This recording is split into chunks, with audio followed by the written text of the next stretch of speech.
대한민국이 수출한 무기체계가 실전에 투입돼 성능을 유감없이 발휘했습니다. 최근 칠레 해병대가 운용 중인 기아의 국산 소형 전술 차량 KLTV가 야간 작전에서 무사히 임무를 마쳤다는 소식이 전해진 것입니다. 대한민국이 보유하고 있는 무기체계는 과거와 비교도 안 되게 발전하고 현대화됐습니다. 그러나 오랜 시간 동안 낙후된 장비로 지적받아 왔으며 일선의 장병들에게 불편함을 느끼게 한 것이 군용 차량이었습니다. 과거 미군의 구형 지프를 바탕으로 제작한 K111은 우리 군에서 한국전쟁 이후 수십 년을 운용해 왔는데요. 요긴하게 쓰이긴 했지만 문제점이 많았습니다. K111은 고장이 잦았고 부품의 조기 마모 문제를 겪었습니다. 야지나 험지에서의 운용이 많았음에도 불구하고 이러한 조건에 대한 내구성이 충분히 고려되지 않았던 까닭입니다. 또한 눈길 등의 미끄러운 지형에서는 제동력 등 운행 능력이 현저히 떨어지기도 했습니다. K111을 대체한 일명 군토나 K131도 사정은 크게 다르지 않았습니다. K111에 비해 많은 부분에서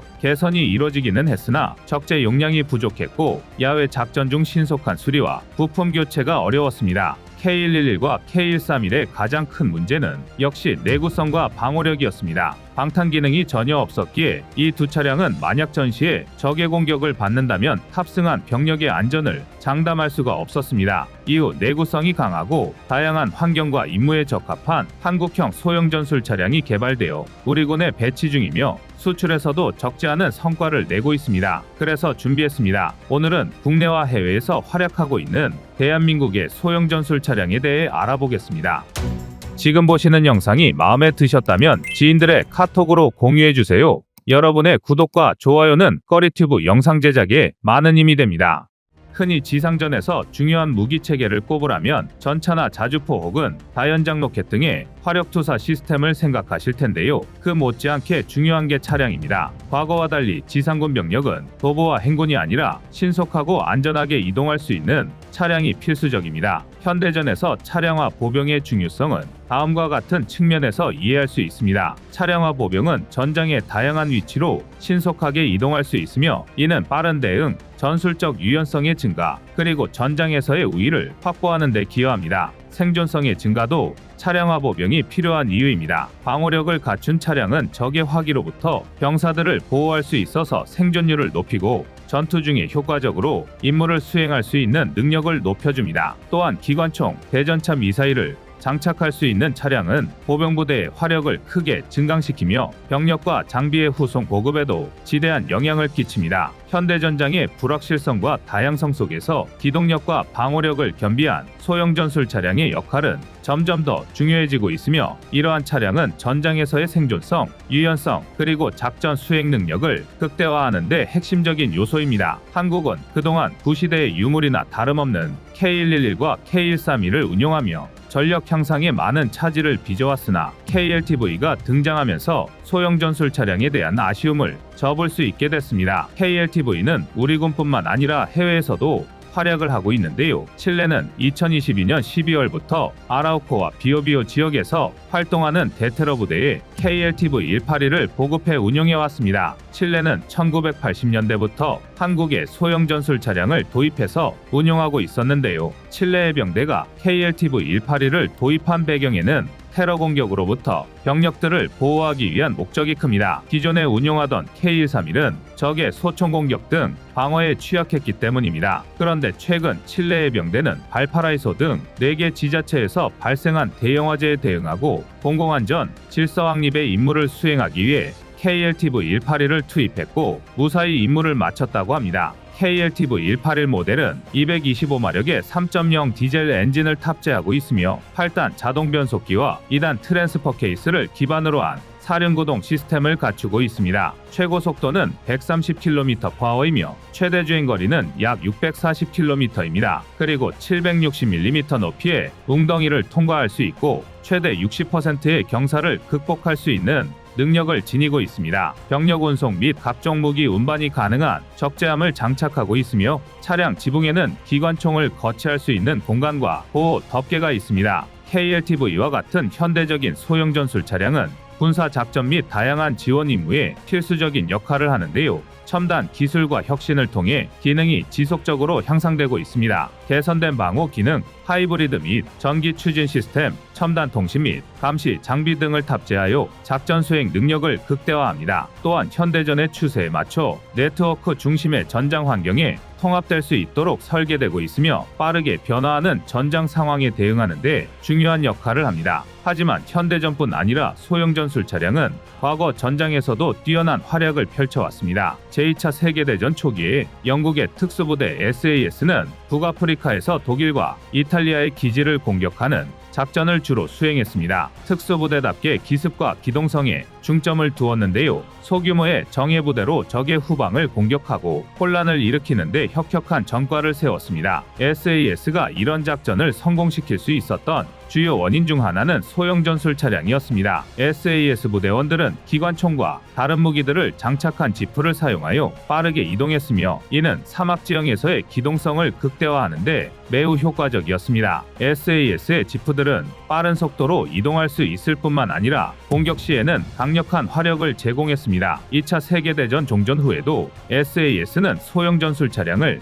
효과적으로 활용했는데요. 랜드로버 시리즈를 기반으로 제작된 핑크팬더를 애용했습니다. 핑크팬더는 SAS가 1960년대부터 1980년대까지 중동 등 사막 지역에서의 장거리 정찰 임무에 사용된 차량으로 사막 환경에서의 위장 효과를 높이기 위해 연분홍색으로 도색한 것이 특징입니다. 핑크팬더에는 추가 연료 탱크, 물탱크, 타이어 공기압 조절 시스템, 향상된 서스펜션, 그리고 사막 환경에서의 생존을 위한 장비 등이 장착되었고 기관총, 대전차 무기, 그리고 수류탄 발사기 등으로 무장했습니다. 아직도 핑크팬더는 세계 특수부대의 시초라고 알려진 SAS의 상징적인 차량이자 소형 전술 차량의 효용성을 입증한 대표적인 사례로 거론되곤 합니다.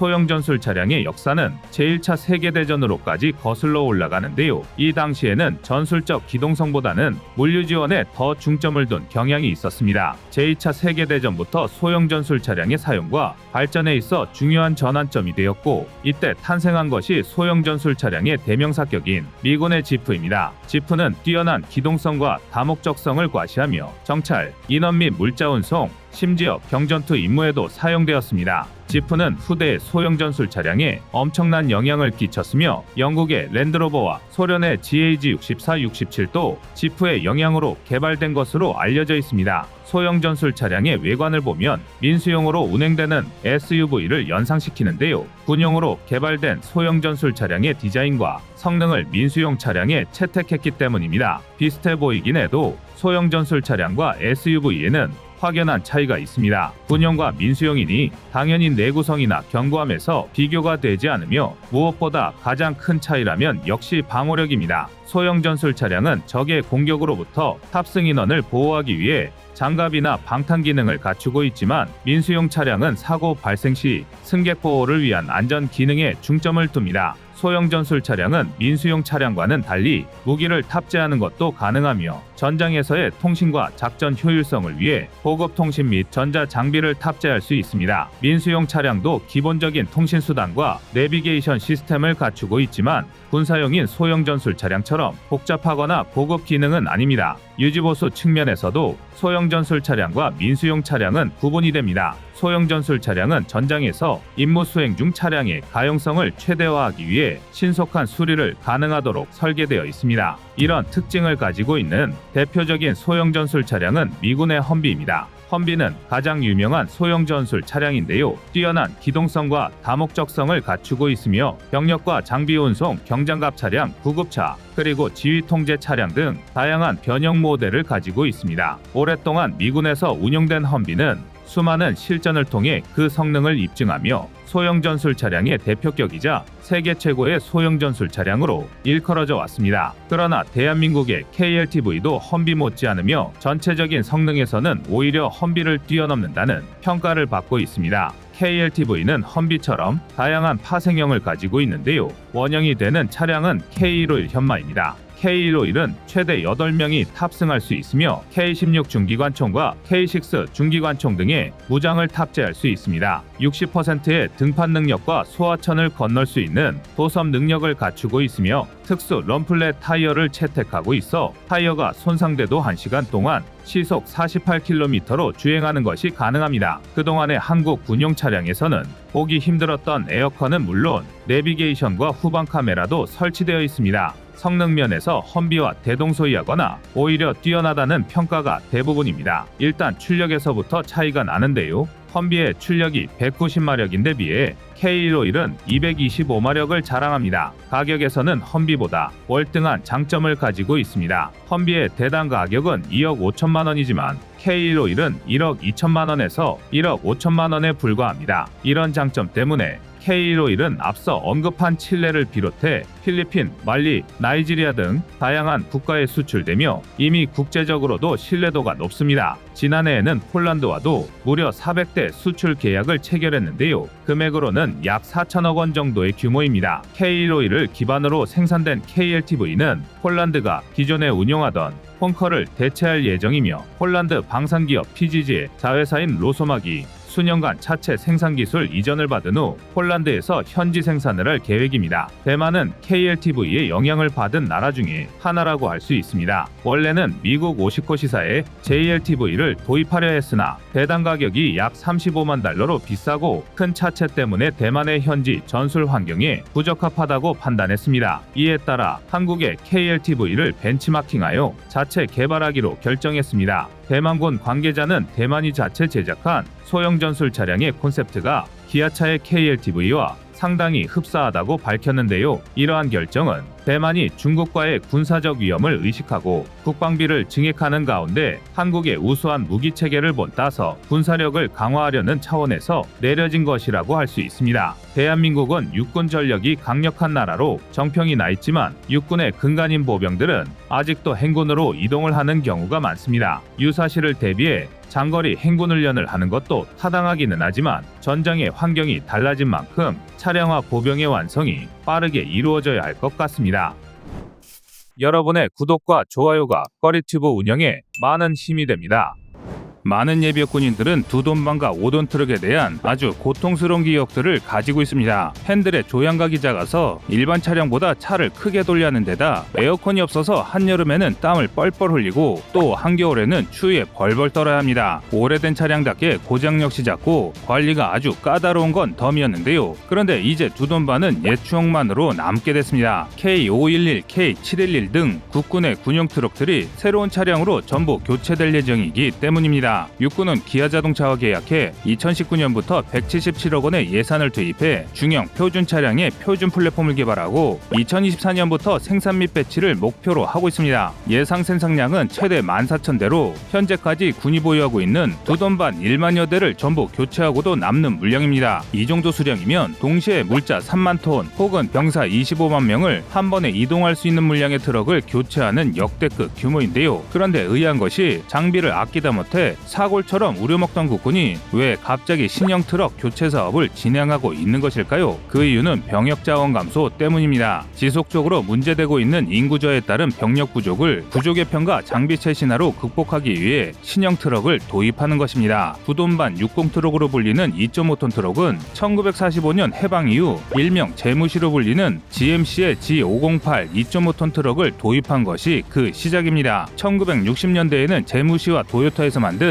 J630 트럭을 혼용해 사용하다 1966년부터 M602 트럭을 도입했는데요. 60 트럭이라는 말이 이때 생겨났습니다. 이후 1969년에 미국으로부터 M35 계열 트럭을 도입 사용하다가 1970년대부터 M35 트럭의 후계로 국산 K511의 생산을 시작했습니다. K511은 아시아자동차에서 M35A2 트럭을 기초로 개발해서 1978년부터 생산을 시작한 트럭입니다. M35에서 많은 점을 참조했기 때문에 때문에 외형을 살펴보시면 M35와 아주 비슷한데요. 횟수로 무려 40년이 넘는 세월 동안 국군의 주력 트럭으로 운용 중입니다. 군에서 K511은 주로 병력 수송이나 화물, 105mm 견인포의 견인 임무에 주로 사용되는데요. 아직까지도 약 1만 3천 대가 넘는 차량이 운용 중입니다. 하지만 1970년대부터 40년을 넘게 사용하면서 장비의 노후화에 따른 문제가 속출됐습니다. 이 때문에 지난 2003년 대대적인 개선 작업을 통해 성능을 강화했는데요. 이 덕에 수출에 성공하기도 했습니다. 필리핀의 630대에 K511, K711 개선판을 판매하는 성과를 올렸습니다. 그러나 구식 차량의 한계는 명확했습니다. 아무리 개량을 하더라도 미래 전쟁에 맞는 성능 재원을 끌어올린 데는 태생적인 문제가 많았습니다. 그래서 국내 유일의 군용 차량 제작 기업인 기아자동차와 하나가마부터 채택된 것이 기아자동차의 중형 표준 차량인데요. 이번에 도입될 K511은 상용 차량보다 두꺼운 철판을 이용해 차량을 설계했으며 경사 60%의 전후진 등판 능력과 약간의 도속 능력을 보유했습니다. 뿐만 아니라 전자전 방호가 가능한 EMI 차단 설계와 간단한 정비를 위한 주요 차량과 부품 호환 등이 장점인데요. 주요 성능으로는 전자식 6단 변속기 채용과 전륜 구동을 갖췄습니다. 또 에어컨과 후방 카메라 같은 일반 상용 트럭에도 탑재되는 사양을 그대로 옮겨왔는데요. 이외에도 타이어 공기압 자동 조절 장치 등을 장비해 도로 상황에 맞는 타이어 공기압 조절이 가능해 주행 능력이 향상되었습니다. 또 최신 엔진을 탑재해서 엔진 출력이 280마력이나 되는데요. 이는 기존 160마력이던 K511 대비 거의 2배 가깝게 성능이 향상된 것이죠. 그런데 강력한 신형 차량으로 교체되는 것은 K511만이 아닙니다. 5톤 트럭이라 불리던 5톤 군용 트럭 K71 역시 교체되는데요. 2.5톤 트럭이 군의 마당발이었다면 5톤 트럭은 군의 짐꾼입니다. 국군이 처음 5톤 트럭을 운영한 것은 1950년대부터 미군의 지원으로 G509, G510, G116부터입니다. 이 차량들은 1966년까지 사용되다 이후 1960년대부터 M54와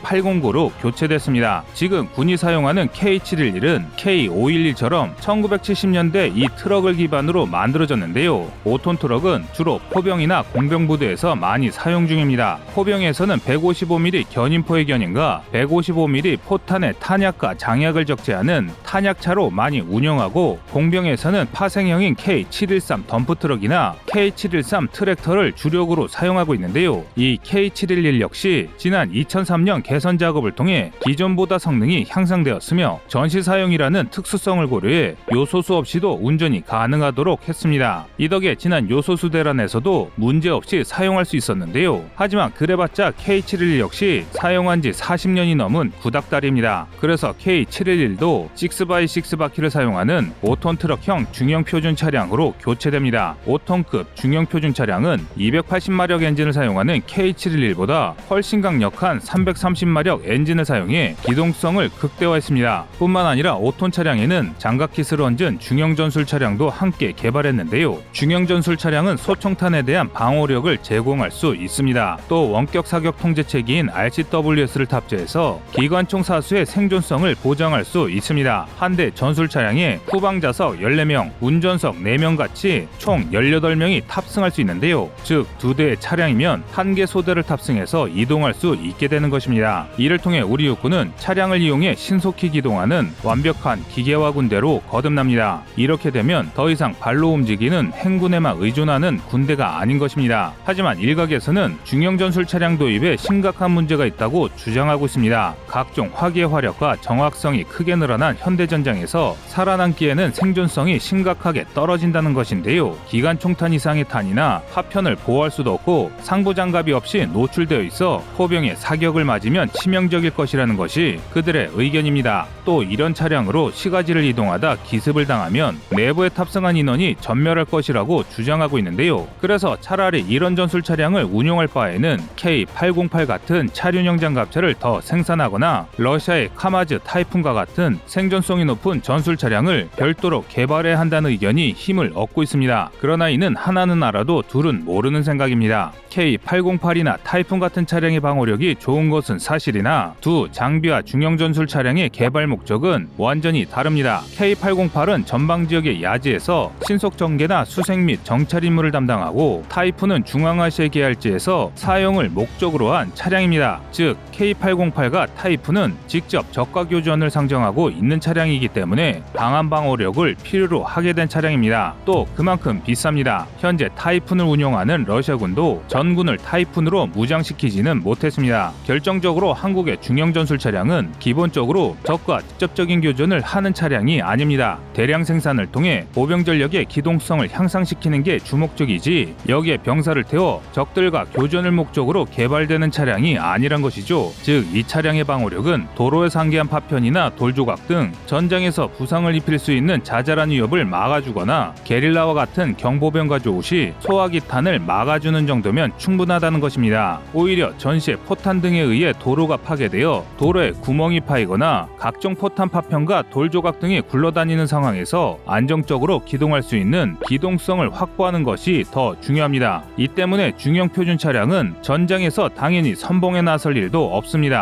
우리의 전술 교류에도 시가전에는 K808 장갑차가 먼저 시가지에 대한 수색 정찰을 실시하고 안전이 확보된 뒤에야 중형 전술 차량이 병력을 수송할 예정입니다. 즉 앞서 말한 차량들과 중형 전술 차량은 운용 목적이 다르다는 것입니다. 모든 무기의 상세 제원을 극한까지 끌어올린다면 분명 성능 좋은 무기가 되겠지만 문제는 가격이 터무니없이 높아집니다. 이렇게 되면 도입 수량이 적어지고 제대로 된 역할을 하지 못합니다. 그래서 전장 상황에 맞는 무기 체계가 투입되어야 최대 효율을 끌어낼 수 있습니다. 한때 우리나라는 수송 트럭의 개발에 인색하다는 비난을 들을 정도로 군용 트럭에 대해서 관심을 갖지 않았습니다. 최근에 군용 트럭의 중요성을 깨닫고 우리나라 환경에 맞는 전술 차량을 개발했는데요. 이와 함께 이번에 도입될 중형 표준 차량은 우리의 미래 전장을 책임질 국군 장병들을 더 안전하고 신속하게 움직여줄 이동 수단으로 자리매김할 것입니다.